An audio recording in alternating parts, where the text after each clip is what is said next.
everybody. Hi. Hey, how are you? Good. How are you? Good. This is an exciting Bailey Banter that we have today because we have some mentions. Yes. I think our girl just won an award. Yes, she did. And her award actually is for it was for history for her dark history. That's awesome. Fun. Congratulations. Yeah. She should be one. We see her as number one. Yeah. Yeah, I absolutely love the dark history, and it's really fun to learn about history. I never learned in school, and it makes it so much more interesting. Yes. Yeah, and she's really good at storytelling. So congratulations. Yes. You deserve it. Also, are part of a Facebook group that is Bailey Sarian Suspish Squad, RSVP only. And so we're a really active makeup group, and we talk about true crime and, of course, Bailey Sarian, and it's really fun. So if you're interested after seeing this video, hop on to Facebook and, ask to join. Yes, and we're not like every other Facebook group. This is an RSVP only area. So with that, with admission, we have fun things going on. Like we have giveaways every single week. And we also have things like exclusive YouTube channels dedicated to updates on Bailey and what she's doing and every single story she goes over. And it's like a safe place. We have an amazing team of moderators that make sure that everybody is safe. You don't have to worry about any negativity. And it's a big family. And when I say it's a squad, it is a squad. It's a tribe of people. We're a pretty large group, probably the second largest on Facebook. So you can find us at Bailey Sarian, RSVP, the Suspish Squad. Yes, I love the group. It's very supportive, and I love just how kind and supportive everybody is. There's also makeup challenges every single month. So now, with the murder mystery and makeup, did you watch it? Do you know what the latest one she did was? So I watched it, and I can't pronounce her last name. Menendez brothers. Yes. And I don't remember. So I kind of remember some things about it, but I haven't looked at this case for a really long time. And so it was kind of fun rewatching it because I remembered more, and then there were some things in there like I didn't know. And I guess Bailey was like me, where she kind of recalled it a little bit, but hadn't thought about this case in a really long time. So a lot of stuff for her was a new discovery, and the one thing was the abuse. And there's more evidence that it's more evidence that's actually very more factual, if that makes sense. Like there's more evidence. And I didn't even know one of the brothers had wrote a letter to his cousin talking about the abuse, feeling scared every single night his dad was going to come and hurt him. Oh my God. And they did not find this letter until after the trial. So I think right now, I think most people like for me, understand why they got convicted and sent to jail. I always felt the time they were convicted for with no option for parole was really kind of harsh. So it basically was kind of rehashing the case. I did not know how well both the brothers were doing in prison. That was something I had no idea. One brother, he's been helping with other prisoners. He's been basically part of kind of like a group. What did she say? It was like a PTO, for kids when you're like a president and vice president in school. Crap, what's the name for it? That's for parents. PTO, when you're kids and you get nominated and you get to help make change policies in the school, kind of. Like student president or like a... Yeah, student council, but it was like for prison. So he was helping make changes to help reform prison. Both of them have gotten degrees. The other one is actually helping other sex abused or, abused prisoners help deal with their trauma in prison. Wow, that's really good.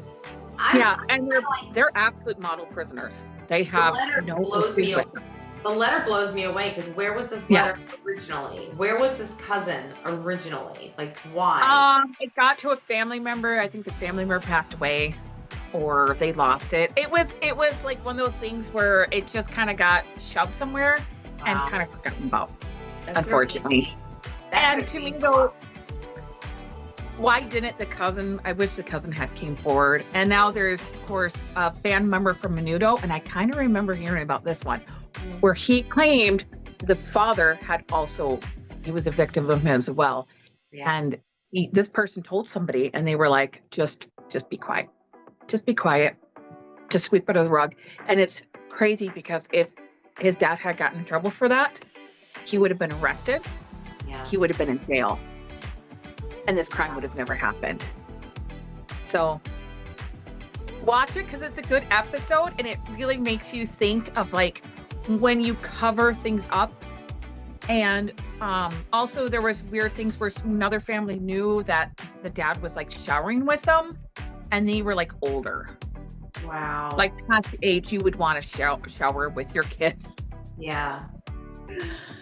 Oh, so That's yeah, that heartbreaking. was, So it was. they did kill their parents, so Yeah. they were definitely not avoiding jail time. No. But maybe they could have had a parole date, or, you know, they could have they could have like had more Done options. 20 years, and then after 20 years start being eligible for parole. Not guaranteed to be let out, of course, Right. but at least have, you know, an opportunity for parole. Because after 20 years, and I think all the things they've done in prison, I really don't think there's a threat to society anymore. No, wasn't it scary that during that trial, I remember the trial, I remember watching it in real time. And I remember like when they were saying all this stuff, nobody believed them. No. They minimized, they re-victimized them in court. And like, I kind of like feel horrible because we always say that, like, you know, women go through that, but here are two men that were telling their story. Nobody believed them. Nobody came to their defense. Because of them having money and wealth, it's almost like you're too rich to be a victim, and you're also, you know, you're a boy. Yeah, and also So that also after after they killed their parents, they were doing like these crazy financial things, like buying stuff and doing business dealings, and I get it. If you go over the fact he controlled everything about their lives, yeah. I bet they weren't able to spend any money before without being like completely controlled. It was where, you know, controlling what you ate, who you talked to, what classes you took, what after school activities you did, who you dated. Every single part of their life was micromanaged. And I couldn't imagine like feeling free from that. Yeah. What you would do. Right. And also they were probably running away from the knowledge of what they just did. Yeah. They were trying to just do something that just they didn't need to think about it. Well, the one brother was troubled. I mean, he ended up going to a psychiatrist and talking to him, and that's how they end up being caught. The other thing that I did not realize is that they had watched a true crime show, The Billionaire Boys Club, and that was based off a real crime. And the detective who investigated that crime also was the lead detective on the Menendez murders. that's insane. Okay. Yeah, so that was the cool connection that she brought up. That is crazy. I have to admit though, when I didn't watch the whole thing, I wasn't able to, but when I did watch maybe like 20 minutes the first, I have to watch the rest. Her makeup look is insane. So I know, it's beautiful. I loved it. Off with this bright blue, and then it went into this periwinkle purplish blue. And I just don't know how to do, I don't know how she does what she's like I don't either. I try. I'm getting better at blending. But I'm an eye rubber too. So I'll do something like I did stars, and then I'm just like, great. I like rub my eye. And I'm like, I spent time like meticulously, you know, painting stars, and then I rub it off. Well, you look great. No, thank you. But I did love the light blue. It makes me want to try blue more.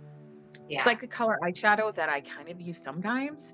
Yeah. And I actually am wearing blue today because you got the color. Wait, you got the blue down. That looks like her blue. Thank you. I think there's a lighter blue and a darker, so yeah, it does look a little bit like hers, except for, you know. Periwinkle. That's my favorite color. It was funny how she called out Ryan Reynolds, though. Why didn't If you break that, she did. For what? She always got an asshole vibe off of him. Oh, yeah. And after the whole "This Is Us" thing. The Spishies, if you agree with Bailey about Ryan Reynolds, comment below. If we could pick Bailey's next murder mystery makeup or dark history, which case would you like her to go over? So this one I barely know about, and I keep wanting to look into, and I haven't. But it's one serial killer, and the only thing I kind of know about it was a person that Ashton Kutcher had gone on a few dates with, and he went to go pick her up. Yeah. And then ended up being where she had been murdered. You know who the murderer was? It was, I forgot the name of them. I think it was another serial killer, because there's quite a few of them in California. Was it like the Hill Strangler or something like that? Yeah. Oh my God. She didn't go over that case. It's crazy. That's a crazy That case. would be a fun one. Well, fun one, I'm sorry. But, you know, interesting. Yeah. Kind of hard to use the word fun on these things. But I know a tiny bit, and I keep thinking I'm going to look into it, and then I don't. But, I mean, she has a team now, so. I know. She can write this up. Easy. Mm-hmm. I would like her to do something that's really current in the news right now. It's the mushroom murder. Have you heard of it from Australia? No. It's going over. Actually, the girl was just convicted. So the mushroom murder is in Australia. She made lunch for the victim. Wow. And she used poisoned mushrooms in her beef Wellington. So, and he survived. But she was just convicted. I would love for her to do a deep dive on that because it's very Aquazafana-esque. Yeah. Yeah, it makes you like just question if anybody serves you a mushroom dish from now on. Like, where did you get those mushrooms? You know? Well, it's one of my favorite dishes, beef Wellington. I've never had it. Oh my God. It looks good. Delicious. When you go to the store, you get you can get a steak, like a small steak. Mm-hmm. You get mushrooms, sherry wine, and onion and shallots.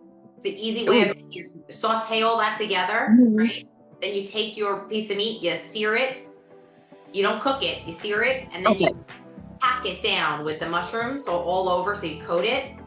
And then you buy Pillsbury puff pastry. And you sucker and you bake it at like 400 for 20 minutes to take it out. When I tell you it will blow your mind, it will blow your mind. That sounds good. It always looks good too. It's so good. So and it's an easier way to make it. Well, it's easy and it's inexpensive. Everybody thinks beef Wellington, they think expensive. I'm like, yeah, at restaurants, but you could do that at home under $20. Oh, nice. Yeah. Okay. So I need to try that. I know that case though, where she's like, I just went off in the woods and I found some mushrooms and then I just gathered them and then cooked with them. And I'm like, are you out of your mind? Like, I have mushrooms growing in my backyard because we've had so much rain. I am not going to go back there and start gathering them and then saute them and feed them for my family. Yeah, I put them on some homemade pizza. Like, yeah, that's crazy. That is crazy. I'm interested in hearing what the Suspicious would like. Yeah. And I'll list that quick recipe as well. Yes, that'll be awesome too. It was nice doing the Bailey Banter with you. It was nice doing it with you, and cross your fingers. I've not been able to get outside for 3 days because the air quality is considered unhealthy because of the Canadian wildfires. I have asthma. Blaze doesn't have the strongest lungs. Neither one of us should be outside. If I take a walk, it will make my lungs hurt. Oh no, well you gotta stay in right now. Or wear a mask. Get in the car. I'm going to be picking up groceries, but I'm just going to go from here straight to the van. I'll probably heat it up before, and I should be good. I'm doing pickup. We'll see you on the next Bailey Banter. Bye.